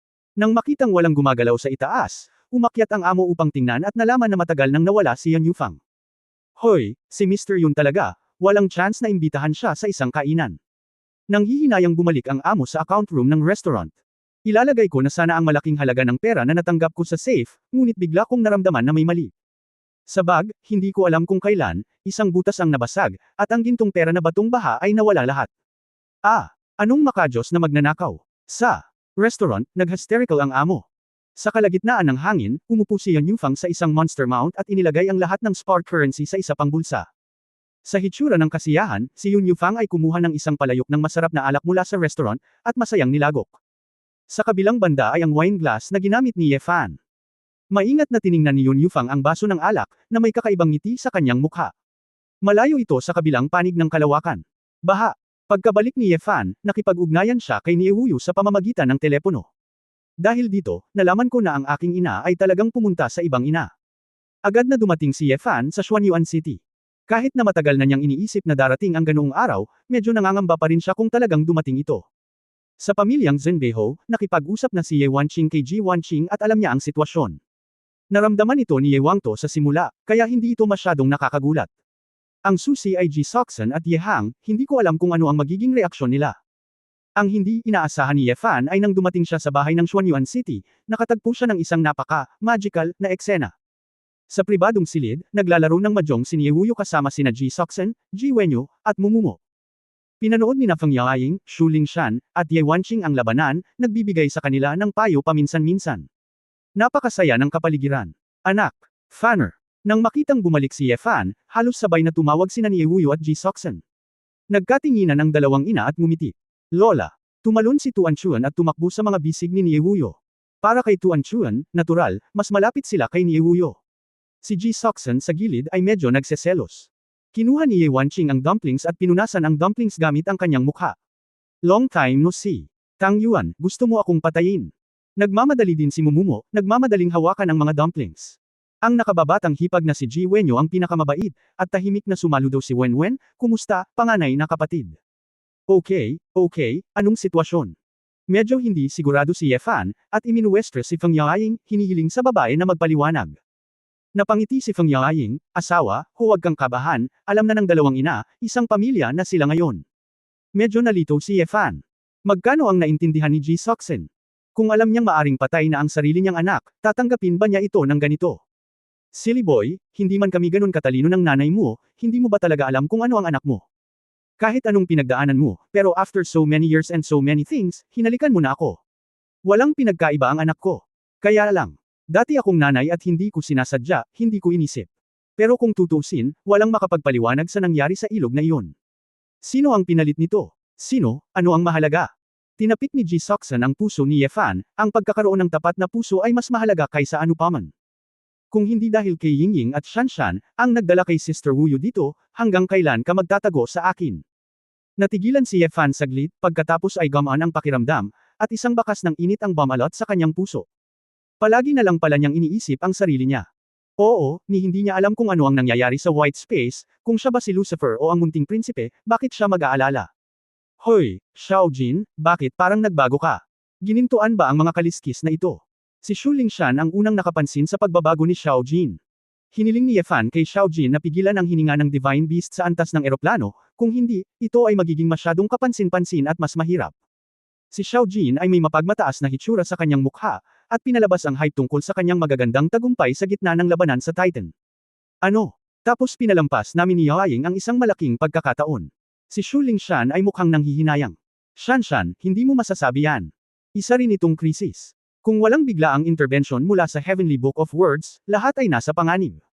Nakaramdam ng matagal na takot si Feng Yaoying. Oo, tama si Yingying, Fanner, masyado kang pabaya. Huwag mong alagaang mabuti ang iyong manugang. Anong ginagawa mo sa labas buong araw?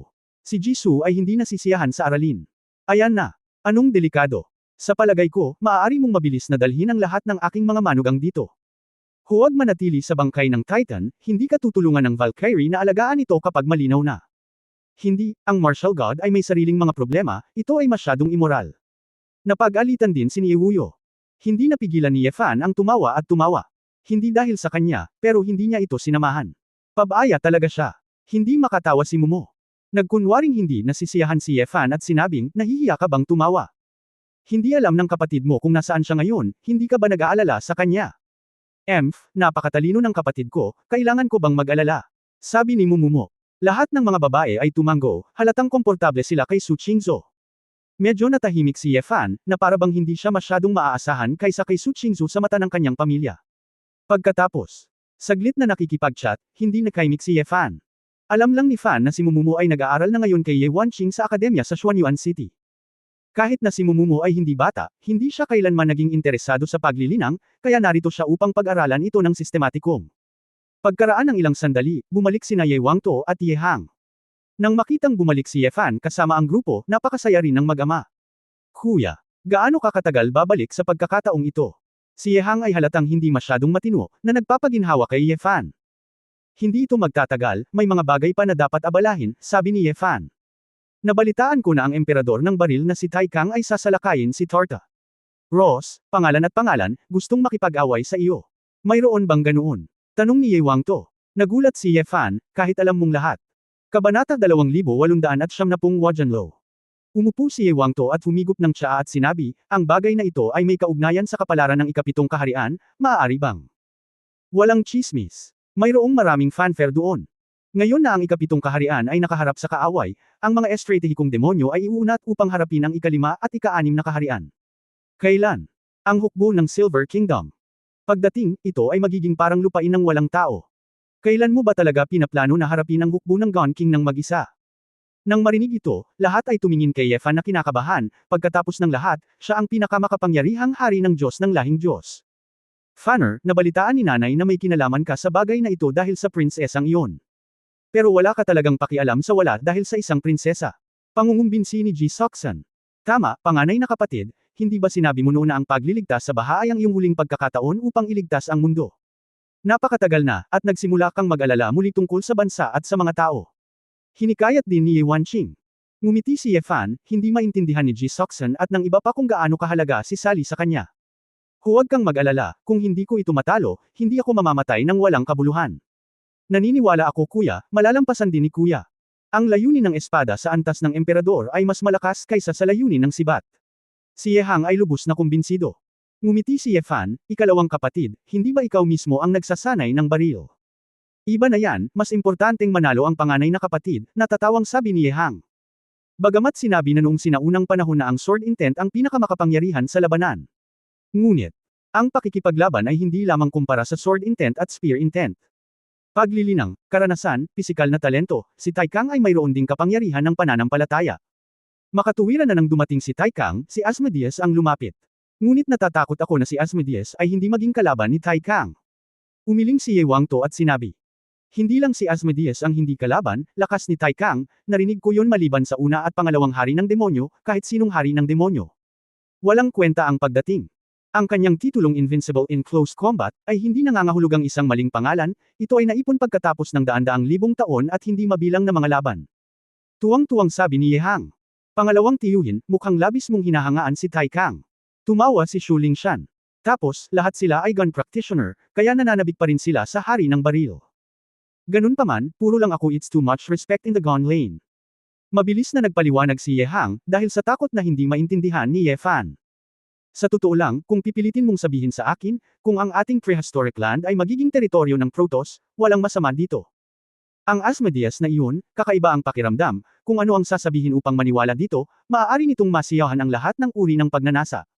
Maniwala tayo dito, mas gugustuhin kong maniwala sa Diyos na hari ng Protoss, sabi ni Jisoo sa sarili. Kakaibang sinabi ni Ye Fan, bakit? Ngayon si Asmodeus ay nasa prehistoric na panahon, nagsimula na siyang ipalaganap ang kanyang mga paniniwala. Maagang nagsimula si kuya, ngayon lang ako pumunta sa clan kasama ang tatay ko para mag-meeting. Dumating ang ilang opisyal ng demonyo mula sa Tartarus. Ang talakayan ay tungkol sa pagtatayo ng altar ng King of the Seer sa Xuanyuan City at ang pagtatayo ng rebulto ni Asmodeus. Pumayag ang clan. Siyempre hindi ako pumayag. Ang aming angkan ay palaging naniniwala sa aming sariling mga ninuno sa dugo. Paanong napakasimple para sa atin na maniwala sa dyablo. Gayunpaman, hindi ito pinilit ng mga demonyo, at tila alam nila na hindi madali para sa aming angkan na baguhin ang kanilang mga paniniwala. Gayunpaman, higit sa kalahati ng mga pinili ang nagsimulang maging tagasunod ng Demon King. Pagkatapos ng lahat, ang pinili ay walang mahabang kasaysayan, at ang kapangyarihan ng paniniwala ay talagang isang paraan ng pagpapalakas ng lakas, Ye Hang daw. Tumango si Ye Fan, nagsasalita, marami pa siyang mga bagay na hindi niya naiintindihan tungkol sa kapangyarihan ng paniniwala. Kung pag-isahin niya ang alyansa ng tao, magtatagumpay kaya siya sa pagtatamo ng kapangyarihan ng pananampalataya. Bagamat balak niyang ibigay ang alyansa kay Su Qingzhou, nag-aalala siya kung ang babae ay matagumpay na hahalili. Si Ye Fan mismo, bagamat binibigyang halaga rin niya ang kapangyarihan ng pananampalataya, ay hindi huwag pilitin ito. Ang kapangyarihan ng paniniwala ay maaari talagang mapabuti ang pangkalahatang lakas, ngunit higit sa mga ito ay isang puwersa para sa logistical supply at patuloy na labanan. Umaasa si Ye Fan na ang kanyang ganap na lakas ay maaaring direktang pumatay sa kalaban, sa halip na labanan ng isang matagal na digmaan ng pagkonsumo. Bagaman, karamihan sa mga angkan ngayon ay nagkakaisang tumatangging maging tagasunod ng Demon King. Ngunit pagkatapos na ang pinili ay magkaroon ng mas matapat na mga tagasunod, kapag nalaman nila na ang kapangyarihan ng pananampalataya ay talagang kapakipakinabang at makapagbibigay sa kanila ng kasiyahan. Marahil ay unti-unting magiging tagasunod ng Demon King ang ilang kabataan sa clan. Ang dahilan kung bakit hindi nagmamadali ang mga opisyal ng Diablo ay maaaring dahil alam nila na ang panahon ay magbabago ng maraming bagay, sabi ni Ye Wangto na may kaunting pag-aalala. Sige, bihira na lang bumalik ang anak ko, kaya huwag mo nang pag-usapan. Pumunta ang aming pamilya sa Huajianlou para kumain ng masarap. Anak, hindi ka ba nakapunta sa restaurant na binuksan ni Mo Qinghe at ng iba pa? Sabi ni Jisoo na may ngiti sa puso. Medyo nagulat si Ye Fan, nagbukas na ba sila ng restaurant? Matapos mabuwag ang Divine Sword Sect, ang mga Huasian ay dumating hanggang sa Xuanyuan City at nanirahan. Ngunit ang nangyari pagkatapos noon ay inayos ni Su Qingzhou, hindi ito pinansin ni Ye Fan. Oo, ang mga Huasian na iyon. Sa timog ng lungsod, mayroong isang hardin ng bulaklak para sa damong espiritu, at may binuksan ding restaurant sa lungsod. Mayroon silang mahusay na mga kasanayan sa pagtatanim ng espiritu ng damo at mga bulaklak ng espiritu, at ang baiwaway na kanilang ginagawa ay napakapopular sa iba't ibang pagkain. Ang negosyo ay umuusbong ngayon, at nabalitaan ko na nagpaplano silang magbukas ng mga sangay sa ibang mga lungsod. Napaisip si Jisoo. Natuwa din si Ye Fan para sa mga Huaxians nang marinig niya ito. Ang mga mahihirap na kababaihan ay sa wakas ay natagpuan ang kanilang sariling kagalakan sa buhay. Agad na pumunta ang pamilya sa Huajianlou. Tuwang-tuwa ang apat na anak na babae, sina Molan, Qinghe, Kampanyalay Siye at Zutao, na makita si Ye Fan. Tinanong sila ni Ye Fan tungkol sa kanilang kamakailang buhay at nag-aalala kung may anumang kahirapan. Guro, alam naming lahat na sumama kami sa iyo, kaya inaalagaan sila ng pamilya Shenlang, at walang mali sa kanila. Magalang na sagot ni Molan. Huwag mo akong tawaging master, lahat kayo ay mga big boss ngayon, ngunit hindi ka na naghihintay. Isa akong katulong na babae, nakangiting sabi ni Ye Fan. Bagaman ako ay nagpapatakbo ng isang hardin ng bulaklak at isang restaurant dito, palagi akong nagmamalasakit sa may-ari. Kung hindi ito magugustuhan ng master, maaari kong iwanan ang lahat anumang oras at sumama sa master hanggang sa dulo ng mundo, sabi ni Qinghe na may pulang mata. Huwag. Tumakbo kasama ako, ano ang punto? Nagmamadali siyang pinanghinaan ng loob ni Ye Fan, hindi alam kung tatawa o iiyak. Live your life well, natural na pupunta ako dito para makita ka kapag may time ako. Bagamat walang imak ang grupo ng mga flower fairies, halatang puno ng hinanakit ang mga mata nila. Para sa kanila, wala nang mas marangal kaysa sa paglilingkod kay Ye Fan. Hindi na kayanin ni Ye Fan ang malalambot na maliliit na mata na ito, at natatakot siyang maging malambot ang puso niya. Pagkatapos kong kumain, hindi na ako naglakas loob na manatili pa. Mabilis na kumalat ang balita ng pagbabalik ng Sword God dahil sa isang paglalakbay. Kay Huajianlou, parami ang gustong bumisita sa bahay ni Ye Wangto. Dahil sa ilang lumang pagkakaibigan at ilang relasyon sa pamilya, hindi maiwasan ni Ye Fan na makita ito. Ngunit may negosyo pa si Ye Fan, at wala siyang masyadong oras para harapin ito. Nang makitang gustong makasama ni Tuan Chuan ang mga matatanda, nagatubili ang pamilya na paalisin si Tuan Chuan ng napakabilis, kaya't hinayaan muna nilang manatili ang batang babae. Mahigpit na hiniling ni na Ye Wanqing at Mumumu na itago rin ang mga dumpling, ngunit hindi nakatiis si Ye Fan, kaya hinayaan na lang niya ang mga ito. Dinala ni Ye Fan si Xiao Jin, isang sword intent na inilipat, at bumalik sa mundo ng Titan. Sa dakilang porma sayon, mahigit 10 araw na ang lumipas. Hindi pa rin bumabalik si Su Qingzhou.